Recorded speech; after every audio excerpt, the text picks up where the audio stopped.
3장 22절로부터 39절입니다. 사무엘하 3장 22절에서 39절. 다윗의 신복들과 요압이 적군을 치고 크게 노력한 물건을 가지고 돌아오니 아브넬은 이미 보냄을 받아 평안히 갔고 다윗과 함께 헤브론에 있지 아니한 때라. 요압 및 요압과 함께한 모든 군사가 돌아오매 어떤 사람이 요압에게 말하여 이르되 내리 아들 아브넬이 왕에게 왔더니 왕이 보냄에 그가 평안히 갔나이다 하니 요압이 왕에게 나아가 이르되 어찌하심이니까 아브넬이 왕에게 나아왔거늘 어찌하여 그를 보내 잘 가게 하셨나이까. 왕도 하시려니와 내리 아들 아브넬이 온 것은 왕을 속임이라. 그가 왕이 출입하는 것을 알고 왕이 하시는 모든 것을 알려 함이니이다 하고 이에 요압이 다윗에게 나와 전령들을 보내 아브넬을 쫓아가게 하였더니 시라 물가에서 그를 데리고 돌아왔으나 다윗은 알지 못하였더라. 아브넬이 헤브론으로 돌아오매 요압이 더불어 조용히 말하려는 듯이 그를 데리고 성문 안으로 들어가 거기서 배를 찔러 죽이니 이는 자기의 동생 아사헬의 피로 말미암음이더라. 그 후에 다윗이 듣고 이르되 내 아들 아브넬의 피에 대하여 나와 내 나라는 여호와 앞에 영원히 무죄하니 그 죄가 요압의 머리와 그의 아버지의 온 집으로 돌아갈지어다. 또 요압의 집에서 백탁병자나 나병 환자나 지팡이를 의지하는 자나 칼에 죽는 자나 양식이 떨어진 자가 끊어지지 아니할지로다 하니라. 요압과 그의 동생 아비새가 아비넬을 죽인 것은 그가 기브온 전쟁에서 자기 동생 아사엘을 죽인 까닭이었더라. 다윗이 요압과 및 자기와 함께 있는 모든 백성에게 이르되 너희는 옷을 찢고 붉은 배를 띠고 아브넬 앞에서 애도하라 하니라. 다윗 왕이 상여를 따라가 아브넬을 헤브론에 장사하고 아브넬의 무덤에서 왕이 소리를 높이 울고 백성도 다 오니라. 왕이 아브넬을 위하여 애가를 지어 이르되 아브넬의 죽음이 어찌하여 미련한 자의 죽음 같은고 내 손이 결박되지 아니하였고 내 발이 착고에 채이지 아니하였거늘 불의한 자식의 앞에 엎드러짐같이 내가 엎드러졌도다 하매 온 백성이 다시 그를 슬퍼하여 오니라. 석양에 뭇 백성이 나와 다윗에게 음식을 권하니 다윗이 맹세하여 이르되 만일 내가 해지기 전에 떡이나 다른 모든 것을 맛보면 하나님이 내게 벌 위에 벌을 내리심이 마땅하니라 하며 온 백성이 보고 기뻐하여 왕이 무슨 일을 하든지 무리가 다 기뻐하므로 이 날에야 온 백성과 온 이스라엘이 넬의 아들 아브넬을 죽인 것이 왕이 한 것이 아닌 줄을 아니라. 왕이 그의 신복에게 이르되 오늘 이스라엘의 지도자요 큰 인물이 죽은 것을 알지 못하느냐. 내가 기름 부음을 받은 왕이 되었으나 오늘 약하여서 스루야의 아들인 이 사람들을 제어하기가 너무 어려우니 여호와는 악행한 자에게 그 악한 대로 어려우니 여호와는 악행한 자에게 그 악한 대로 갚으실지로다 하니라. 아멘. 오늘은 통일 이스라엘로 이제 들어가는 그 바로 직전에 일어났던 중요한 사건을 성경 기록하고 있습니다. 사무엘을 보실 때 이제 조금 우리가 정리해야 될 게 인물관계도입니다. 인물관계도. 여기 보시면 22절 앞에 소제목이 나와 있는데 아브넬 이렇게 나오죠. 아브넬, 이 아브넬이 누구냐면 사울의 군대 장관이에요. 그러니까 우리 단어가 아니잖아요. 우리말이 입에 익숙지 않단 말이에요. 그런데 인물 관계들을 이렇게 정리해 두지 않으면 이게 이제 우리말이 아니기 때문에 이게 누구야 헷갈릴 수 있어요. 그래서 어느 정도 여러분들이 이 인물이 어떤 사람인지 그 인물 관계도는 분명하게 개념을 좀 잘 세우고 넘어갈 필요가 있다. 그래서 중요한 인물은 기억하자. 아브넬은 사울의 군대 군대 장관이다. 이제 이렇게 보면 여기 보시면 이제 아브넬이 이제 살해가 되는데 이 이야기는 그런 거예요. 이제 다윗의 신복들과 요압이 적군을 치고 이제 노력한 물건을 이렇게 오는데 요압, 아비새, 아사헬 요 세 명은 굉장히 중요한 인물이에요. 요압, 아비새, 아사헬 이 사람이 누구냐? 이제 나중에 뒤에 가면 사무엘하 23장에 가면 그 유명한 다윗의 용사들이 나옵니다. 어마어마한 사람들이요. 뭐 다윗의 첫째 용사, 그 다음 용사, 그들의 우두머리 쭉 이렇게 나오는데 요압, 아비새, 아사엘 세 명의 용사는 사무엘하 23장 나중에 한번 가서 읽어보세요. 그들이 얼마나 전과를 올리고 얼마나 무섭게 싸우고 대단한 역량을 가졌는지. 그리고 이 요압이 누구냐면 수르야의 아들인데 다윗과 사촌 관계에 있어요. 이게 어려워요. 다윗과 사촌 관계에 있다는 말이에요. 친척이에요, 친척. 이 정도 인물 관계도는 우리가 어느 정도 이해해야 통일 이스라엘 왕국에서 일어나는 여러 가지 팽팽한 긴장과 에피소드, 사건들을 이해할 때 우리가 이 성경 부문을 이해할 수가 있다. 그래서 아침이라 약간 몽롱하시겠지만 이거 어디 들었는데 이러시면 나중에 말씀을 들을 때 헷갈리기 시작한다. 그런데 이 아사헬이 아브넬에게 살해됩니다. 그거 이제 2장에 나와요. 2장이. 어제 제가 읽고 넘어갔지만 말씀을 크게 전하지 않았기 때문에 우리의 이제 기억에서 조금 희미해져 가는데 2장을 참조하시면 아사헬이 아브넬에게 살해돼요. 그러니 어떻게 해요? 형이니까 앙심이 있는 거예요. 앙심이. 내가 언젠가 내 동생을 죽인 저 원수를 죽이겠다라는 마음이 당연히 있을 수밖에 없어요. 그래서 22절은 이렇게 적고 있어요. 같이 한번 읽어봅시다. 시작. 다윗의 신복들과 요압이 적군을 치고 크게 노력한 물건을 가지고 돌아오니 아브넬은 이미 보냄을 받아 평안히 갔고 다윗과 함께 헤브론에 있지 아니한 때라. 그래요. 다윗과 아브넬이 협상을 맺었어요. 어떤 협상을 맺었어요? 제가 사울의 왕국을 당신에게 넘기겠소. 하나님도 그렇게 당신에게 언약한 거 나 잘 알고 있어. 내가 지금은 이스보셋을 왕으로 섬기지만 내가 이 왕국을 당신에게 다 넘기겠소 하고 조약, 협상 이렇게 얘기를 하고 자기 갈 길로 돌아갔어요. 그런데 그때 마침 요압이 전쟁에서 이겨서 노략품을 가지고 헤브론에 딱 들어왔는데 어떤 사람이 이렇게 얘기를 하는 거예요. 요압에게. 대장님, 당신의 동생을 죽인 이 아브넬이 다윗과 얘기하고 무사히 돌아갔어요.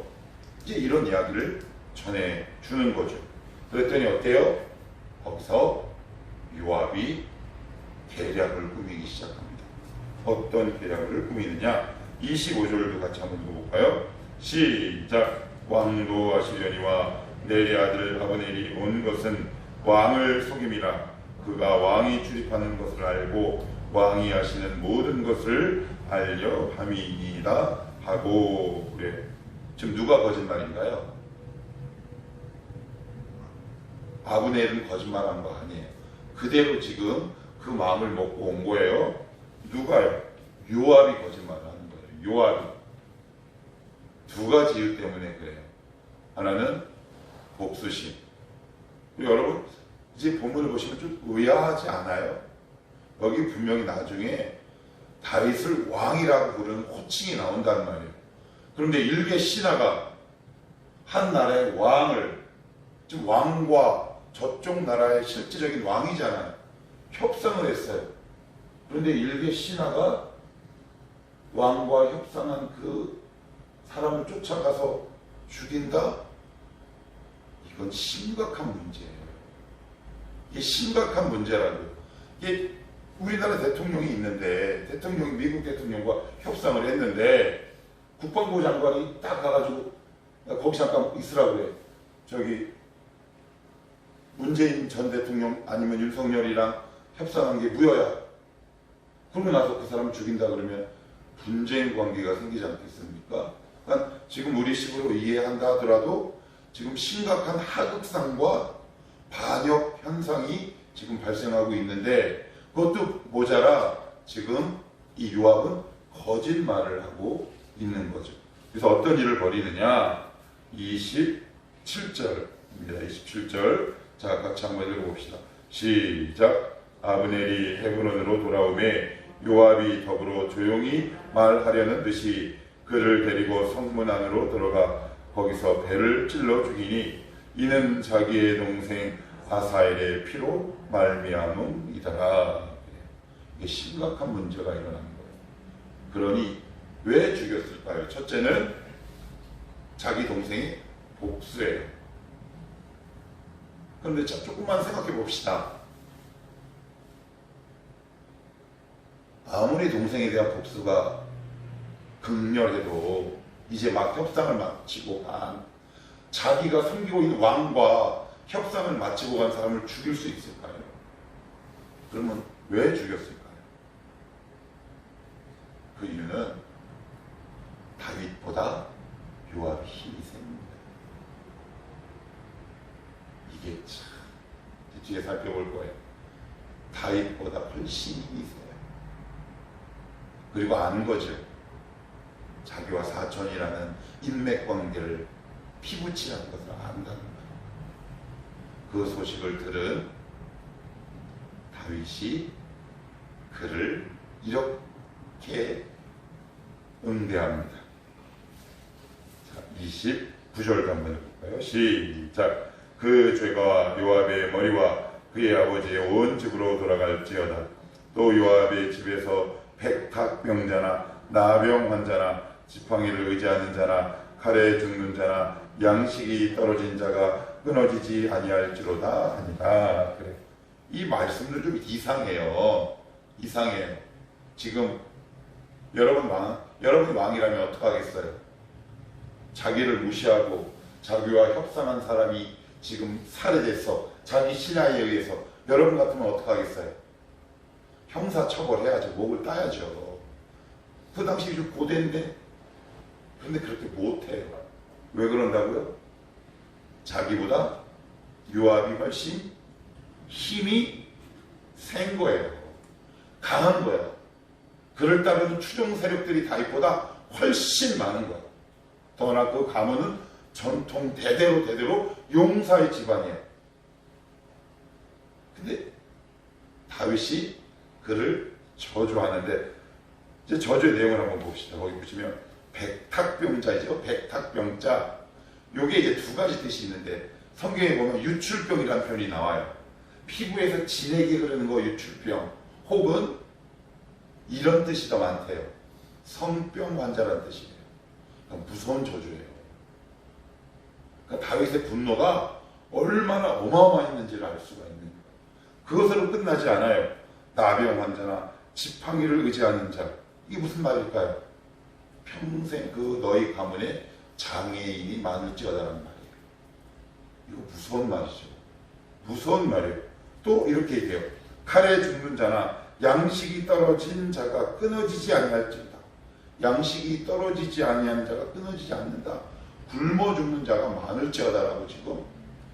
그러니까 다윗이 이렇게 저주하는 사람이 아니에요. 심지어 누구조차 사울조차 이렇게 저주하지 않았어요. 그런데 자기의 친척이 이 요압은 이렇게 저주해요. 왜 이렇게 저주할까요? 이유가 있어요. 통일 이스라엘은 하나님의 뜻이었다는 말이에요. 그것을 가로막는 사단적이고 마귀적인 악한 전쟁을 하는 거예요. 그래서 그것을 딱 보고 자기가 힘이 없던 것도 그 이유 가운데 하나지만 이런 저주받아 마땅한 일이구나 라고 해서 요압을 이렇게 극렬하고 무섭게 저주하고 있습니다. 그러니까 요압은 아주 큰 잘못을 하고 있는 거예요. 자기의 개인적인 복수심 때문에 하나님 나라의 일을 망치게 되는 아주 중차대한 잘못을 저지르고 있다. 그러면 이제 어떤 소문이 퍼질까요? 다윗과 협상하고 갔는데 그 아브넬이 갑자기 죽었어. 근데 아브넬이 사울의 군대 장관인 거 다 알아요. 그죠? 그 전까지는 사울의 통치권 아래 있었으니까 백성들 사이에 무슨 얘기가 돌았을 것 같아요? 야, 아마 다윗이 죽였을지 몰라. 이런 흉흉한 소문이 일어나지 않았을까요? 그러면 지금은 왕권을 잘 세워야 된 왕국의 초기 집권 시대에 이런 백성들의 민심을 얻지 못하면 다윗의 왕권은 흔들릴 수밖에 없다는 거예요. 거기서 발휘한 다윗의 진심과 기지가 굉장히 놀라운데 여기를 한번 봅시다. 자, 3장 34, 35절을 한번 읽어볼게요. 시작. 내 손이 결박되지 아니하였고 내 발이 착고에 채이지 아니하였거늘 불의한 자식이 앞에 엎드러짐 같이 내가 엎드러 줬다하며 온 백성이 다시 그를 슬퍼하여 오니라.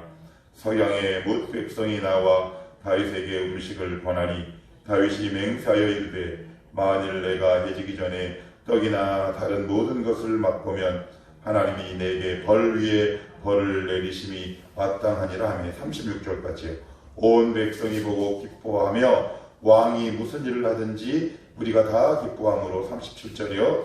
이날에야 온 백성과 온 이스라엘이 넬의 아들 아브넬을 죽인 것이 왕이 한 것이 아닌 줄 아니라. 여기 재밌는 표현이 나와요. 이날에야 비로소라는 뜻이에요. 그 전까지는 어떤 소문이 돌았다는 거예요? 다윗이 죽였을지 몰라. 그런데 지금 다윗은 어떤 행동을 통해요? 자기의 중심을 다해 아브넬을 애가를 지은 거예요. 그리고 그것 때문에 음식을 먹지 않은 거예요. 그래서 만약에 다윗이 방을 붙였어요. 나 다윗은 아브넬을 죽이지 아니하였노라. 그리고 딱 연설을 하는 거예요. 나 아브넬을 내가 죽이지 아니하였노라 라고 얘기하면 믿을까요? 아무도 안 믿죠. 오히려 이때는 말보다 행동이 중요해요. 우리가 정말 어려울 때, 어려움과 억울함을 당할 때 있어요. 물론 적절한 대화가 필요하기도 하지만 어떨 때는 나의 진실한 행동과 태도를 통해 억울함을 풀어야 하는 경우도 있어요. 이게 이제 우리가 다윗에게 배우는 굉장히 놀라운 지혜예요. 이게 말로 풀어봤자 오히려 더 관계가 꼬이는 경우가 있어요. 저도 전도사 시절에 들었던 이야기인데 그 목사님이 그런 이야기를 해주시더라고요. 어느 이제 대형교회 부목사로 섬기고 있는데 당신에 관련된 어떤 그릇되고 잘못된 소문이 막 교회 안에 돌았나 봐요. 근데 그 이야기가 우리 담임 목사님 귀에 들어왔어요. 그래가지고 이분이 어떻게 했냐면 어떻게 했을까? 새벽 기도 끝나자마자 그 집사님 집으로 찾아갔대. 그런데 더 소문이 안 좋게 간 거야. 이 목사가 자기한테 화내려고 새벽에 자기 집에 찾아왔다. 그래가지고 그 일로 인해 이 목사님이 몇 년 동안 곤욕을 치렀대. 근데 깨달은 게 하나 있대. 아, 내가 어리석었구나. 그때는 말로써 해결할 게 아니라 나의 삶을 통해 보여줬어야 했는데 라는 얘기를 교육자에게 이때 한 적이 있어요. 그래, 어떨 때 우리가 말로 해도 믿지 않아요. 그럴 때 있어요. 그럴 때는 꾹 참고 나의 행동과 중심이 상대방에 전달될 때까지 인내하는 나의 자세와 태도도 필요해요. 그래서 막 무엇으로 어떤 일이든지 말로써 해결하려고 하면 문제가 꼬일 때도 있다. 그럴 때는 다윗처럼 나의 중심을 보여주면 돼요. 그러니까 보여줘야지 라고 해서 보여주는 것이 아니라 나의 그냥 살아가는 삶을 통해 아, 저 사람은 저럴 사람이 아니야. 여러분, 그 사람의 말을 믿나요? 그들의 삶을 믿나요? 삶을 믿지 우리의 말을 믿지 않아요. 그죠? 여러분이 아무리 현란한 말을 해보세요. 제가 아무리 현란한 말을 해보세요. 제가 삶이 엉망으로 살면 여러분들은 제 말 하나도 안 믿는다는 거예요. 똑같아요. 그래서 우리 잘 기억하시고요. 이제 오늘의 하이라이트를 한번 보십시다. 39절 한번 마지막으로 읽어볼게요. 시작. 내가 기름 부음을 받은 왕이 되었으나 오늘 약하여서 수리아의 아들인 이 사람들을 제어하기가 너무 어려우니 여호와는 악행한 자에게 그 악한 대로 갚으실지로다 하니라. 여기 보시면 내가 기름 부음을 받은 뭐가 됐대요? 왕이면 힘이 어마어마해야 되잖아요. 그런데 힘이 있대요, 없대요? 오늘 약하여서. 우리 하나님 좀 섭섭해요. 저는 좀 섭섭해요. 왕이면 왕다운 힘을 주셔야지. 여태까지 이렇게 고생했는데. 전 어제 이 말씀 보면서 내심 서운하기도 하고요. 한편으로는 다윗의 삶이 이해가 돼서 짠하기도 하고요. 세 번째 단계는 하나님의 마음을 좀 이해해보고 싶어요. 이게 뭐냐면 그렇잖아요. 다윗 왕국 초기잖아요. 어느 왕조든지 초기에는 왕권이 좀 강화되어야 될 시기 아니에요? 그런데 요압은요 죽지도 않아요. 다윗과 함께 늙어가요. 그래서 왕상 2장에 보면 솔로몬에게 다윗이 유언을 남깁니다. 요압을 죽여라. 이것 때문에 죽이는 게 아니에요. 아도니아의 반란 때 요압이 아도니아 편에 섭니다. 그러니까 다윗이 죽을 때까지 늘 가시 같은 존재였어요. 좋아, 그럴 수 있다고 쳐요. 근데 왕권 초기에는 그래도 좀 힘이 있어야 될 거 아니에요. 그런데 하나님은 자기보다 힘센 사람, 자기가 상대하기 어려운 사람, 너무 껄끄러운 사람, 자기에게 정말 큰 아픔이 될 수 있는 사람을 왕이 된 다윗 옆에 딱 놔두시더라고요. 그래서 39절에 보시면 이런 표현이 나와요. 중간에 이 사람들을 제어하기가 너무 어려우니, 그 다음 단어가 뭐예요? 우리 어려워서 하나님 찾아요. 저 문제가 너무 어려워서 하나님 찾아요. 환경이 너무 어려워서 하나님 찾아요. 다윗의 속성을 잘 알고 계신 거지. 그래서 어제 말씀을 이렇게 묵상하면서 이런 생각이 들더라고요. 내심 주님 좀 약간 서운하기도 해요. 몰라, 감정이입이 돼서 그런 것 같아요. 그런데 이 요압이 다윗에게는 또 다른 안전장치였겠구나. 왜요? 이 인간 때문에 부르짖을 수밖에 없어요. 하나님, 이 왕권 불안합니다. 하나님이 아니시면 이 나라를 지킬 분 없습니다. 이렇게 외치고 부르짖지 않았겠습니까? 오죽하면 이런 표현을 다 쓰겠어요. 제어하기가 어렵습니다. 무슨 말이에요? out of control이라는 표현이잖아요. 제 손 밖에서 넘어갔습니다. 목회하다 보면 이런 사람들이 있단 말이에요. 내 손 밖에 있는 사람이 있어요. 정말 대하기 어려운 까다로운 사람이 있어요.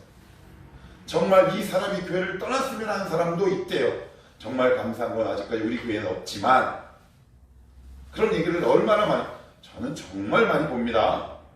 이런 이야기도, 이런 경험도 저는 봤어요. 설교가 끝나고 오는데 장로님이 교인들 막 있는 악수하는데 갑자기 목사님을 보고 팍 미는 거예요. 그래서 내가 두 눈을 의심했다. 진짜 저 죄송해요, 미쳤구나.